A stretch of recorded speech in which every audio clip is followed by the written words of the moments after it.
सांग मैंने आज सिंदूर खेल सीरियल एपिसोड रे आपण मैंने देखा पाइबे। आज मेघा जितेबाला मेडिकल थे ए समय जड़े नर्स आसी अंशु को कहती अंशु सार आपण माँ को देहर बहुत सारा ब्लड चली जाइए इमिडिएटली ब्लड दरकार आ ठीक समय जब ब्लड अरेंजमेंट न हो पारे जीवन विपद में पड़ज।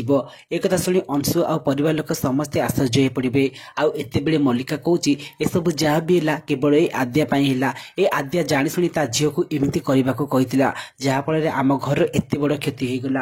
आ एक शुणी आद्या कौच अरे मल्लिका से गोटे छोट पिलाटा ऊपर दोष एमती कहीं लदुचु आमती कहपर अंशु कहती ए सब जहाँ भी गोटे एक्सीडेंट होती तबे मानक बहुत बड़ इश्यू करनी। आपर आद्या जिते सौभाग्य को देखा जाऊे ए समय शालिनी कहे अरे महाराणी तमें एवं कुआड़े जाऊच आते बड़ कांड कला तमें पुणी कुआड़े जाऊच। एक शुणी आद्या कहती सानमा ये रूम रे माने ये हॉस्पिटल रे सौभाग्य अच्छी आ दिव्या साथी अच्छी।